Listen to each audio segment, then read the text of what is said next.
विपक्ष का single agenda plan है 2024 में मोदी को हराना। पहले नीतीश कुमार को पीएम बनने का सपना आया और वो बीजेपी से पाला बदलकर तेजस्वी के साथ चले गए। अब तेलंगाना के मुख्यमंत्री केसीआर सक्रिय हो चुके हैं। आज वो पटना में नीतीश कुमार से मिलने के लिए पहुंच गए। तो ऐसे में कयास यही लगने लगे हैं कि क्या अब नीतीश की तरह केसीआर भी 2024 में पीएम बनने का सपना देख रहे हैं। देखिए न्यूज नेशन की एक्सक्लूसिव रिपोर्ट। जनता की सरकार और जनता के हर एक मुद्दे जो सामने आएंगे उसको हम लोगों को निवर्हन करना है और ये सरकार नीतीश जी के नेतृत्व में मिल करके हम सब लोग बिहार को आगे बढ़ाने का काम करेंगे। एक मोदी के पीछे सारा विपक्ष। मोदी फैक्टर से विपक्ष को अपनी सियासी दुकान बंद होने का डर।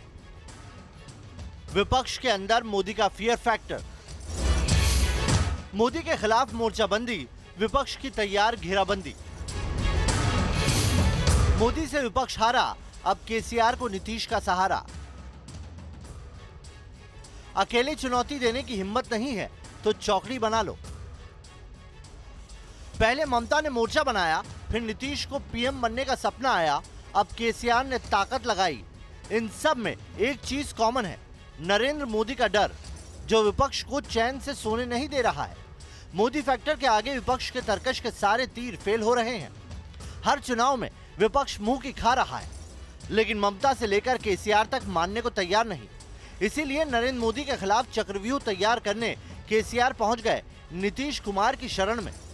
मौका रखा गलवान में शहीद हुए बिहार के वीर सपूतों के परिवारों को मुआवजा देने का और तेलंगाना में आग से मारे गए बिहार के 12 प्रवासी मजदूरों के परिवारों को मुआवजा देने का। लेकिन इस दौरे का असली निशाना है 2024।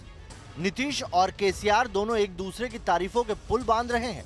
तो वहीं 2024 को लेकर उन्होंने संकेत भी दे दिया कि नरेंद्र मोदी के खिलाफ नया मोर्चा तैयार हो रहा है।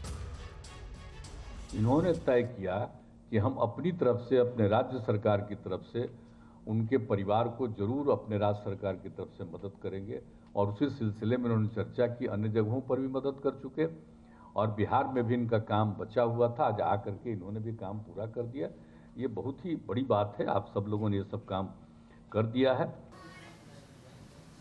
भाजपा सरकार को विदा करना है इस भारत से, इसलिए 8 साल हुए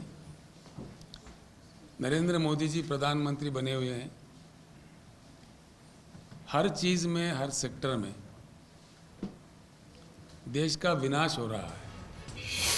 नरेंद्र मोदी से डरा विपक्ष। केसीआर को पता है कि बिहार में सत्ता का समीकरण बदल चुका है, जिसमें आरजेडी की भूमिका अहम हो चुकी है। इसीलिए केसीआर के इस कार्यक्रम में बिहार के उप मुख्यमंत्री तेजस्वी यादव भी मौजूद थे। नीतीश कुमार जी के नेतृत्व में बिहार जो है तरक्की किया है, विकास किया है। कम रिसोर्स होते हुए भी बिहार में बहुत काम हुआ और ये नई महागठबंधन की सरकार बिहार में बनी है। ये गरीबों की सरकार है, ये जनता की सरकार है और जनता के हर एक मुद्दे जो सामने आएंगे उसको हम लोगों को निवर्हन करना है और ये सरकार नीतीश जी के नेतृत्व में मिल करके हम सब लोग बिहार को आगे बढ़ाने का काम करेंगे। Narendra Modi versus all. विपक्ष की एकजुटता के नाम पर ऐसी कवायदें पहले भी हो चुकी है, जिसकी अगुवाई शरद पवार से लेकर ममता बनर्जी तक कर चुकी है। लेकिन चुनाव में हवा के रुख को ना तो अब तक मोड़ पाए और ना ही मोदी मैजिक का तोड़ निकाल सके। इस बार कोशिश केसीआर की तरफ से है। नतीजा क्या होगा 2024 तक इंतजार करना होगा। तेलंगाना में अगले साल विधानसभा चुनाव है, लेकिन इस बार केसीआर की राह आसान नहीं है, क्योंकि इस बार बीजेपी तेलंगाना की राजनीति में धमाकेदार एंट्री की तैयारी कर चुकी है। बीजेपी की तैयारियों का ही असर है कि केसीआर लगातार प्रधानमंत्री मोदी पर डायरेक्ट हमला कर रहे हैं। ये बीजेपी के दबाव का ही असर है कि अब केसीआर तेलंगाना से बाहर निकलकर 2024 की सियासी संभावनाओं को टटोल रहे हैं और उनको साथ मिल रहा है नीतीश कुमार का, जो खुद मोदी फैक्टर से डरे हुए हैं। पटना से रजनीश सिन्हा के साथ टीम न्यूज नेशन।